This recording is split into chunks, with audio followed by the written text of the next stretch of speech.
Hello दोस्तों, स्वागत है आपका हमारे YouTube चैनल माइस्टीरियस नॉलेज टीवी में। ये तो आप जानते ही हैं कि भारत ने चीन के टिकटॉक सहित 59 ऐप बैन कर दिए हैं। हम बात करने वाले हैं कि इस 59 ऐप्स के बैन होने से किसको कितना फ़ायदा और नुकसान हुआ है।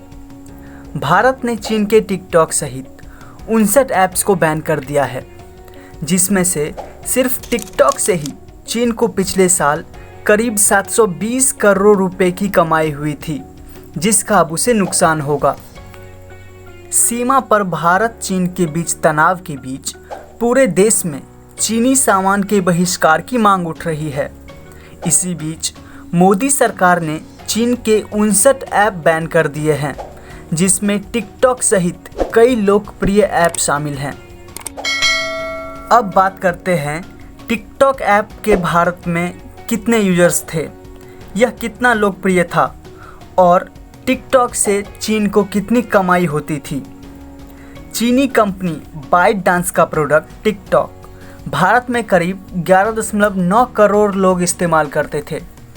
इसी कंपनी ने भारत में हेलो ऐप भी लॉन्च किया था और इस हेलो ऐप के भी भारत में करीब 5 करोड़ मंथली यूजर्स थे। पिछले साल एक रिपोर्ट में बताया कि टिकटॉक को बनाने वाली कंपनी को 3 अरब डॉलर मतलब 22,500 करोड़ रुपए का फ़ायदा हुआ है।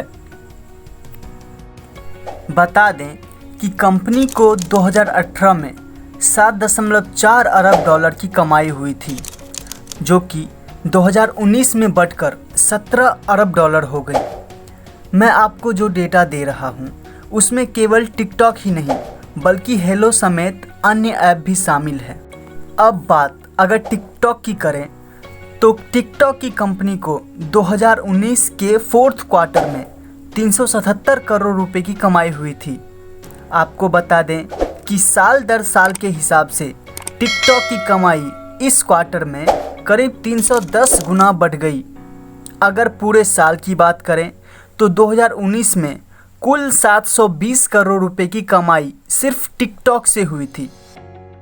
मतलब सिर्फ टिकटॉक के बैन होने से चीन को करीब 720 करोड़ रुपए का नुकसान हुआ।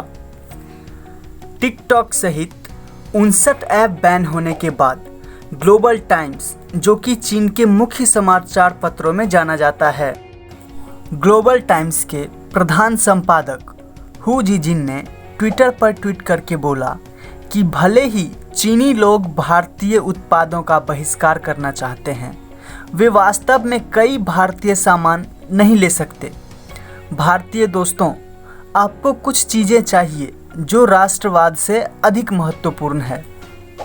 इसके जवाब में आनंद महिंद्रा, जो कि महिंद्रा ग्रुप के चेयरमैन हैं, उन्होंने ग्लोबल टाइम्स के संपादक को आश्वस्त करते हुए कहा, इंडिया इनकॉर्पोरेशन इस अवसर पर बढ़ेगा।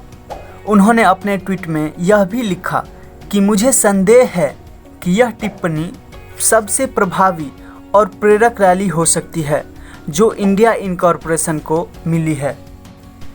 आपको बता दें कि टिकटॉक और हेलो के साथ लाइकी और यूसी ब्राउज़र के भी इंडिया में बहुत ज़्यादा यूजर्स थे। लाइकी के कुल 11.5 करोड़ यूजर्स थे और इससे चीन को करीब 5.80 करोड़ रुपए की कमाई होती थी। वहीं यूसी ब्राउज़र के 1.1 अरब यूजर्स हैं, जिनमें से 50 करोड़ यूजर्स तो सिर्फ इंडिया में थे।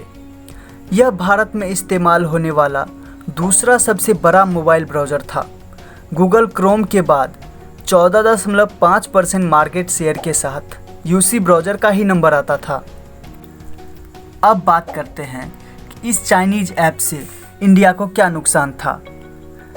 चाइनीज़ ऐप यूजर्स के पर्सनल डेटा के साथ छेड़छाड़ कर सकता था, साइबर अटैक होने का भी खतरा ज़्यादा रहता था और सबसे बड़ा नुकसान ये था कि युवा पीढ़ी इस ऐप की तरफ खिंचते चले आते थे और उन्हें अपने भविष्य की कोई परवाह नहीं रहती थी। दोस्तों, अब बात करते हैं पबजी मोबाइल के बारे में। पबजी मोबाइल के इंडिया में कुल 33 मिलियन यूजर्स हैं और पिछले महीने प्रकाशित हुई एक रिपोर्ट के मुताबिक पबजी से सिर्फ एक दिन में चाइना को करीब 33 करोड़ से भी ज़्यादा की कमाई होती है। आजकल के युवा पीढ़ी इस पर लगे रहते हैं और कई बार तो ऐसे न्यूज़ भी मिले कि पबजी के कारण कितने लोगों की जान चली गई, जो कि बहुत ही ज़्यादा गलत है। आप लोग क्या कहते हैं इसके बारे में कि इस ऐप को भी बैन कर देना चाहिए या नहीं, हमें कमेंट करके ज़रूर बताएं। और आप लोग अगर टिकटॉक और हेलो जैसी बड़ी ऐप का अल्टरनेट ऐप यूज करना चाहते हैं तो हमें कमेंट करके बताएं। हम आपके लिए ऐसी सारी अल्टरनेट ऐप्स का एक वीडियो लेकर आएंगे। हमारे चैनल को सब्सक्राइब कर लें और वीडियो की नोटिफिकेशन पाने के लिए बेल आइकन को भी ऑन कर लें। आज के लिए बस इतना ही, मिलेंगे फिर किसी वीडियो में, तब तक के लिए इजाज़त चाहूँगा। धन्यवाद।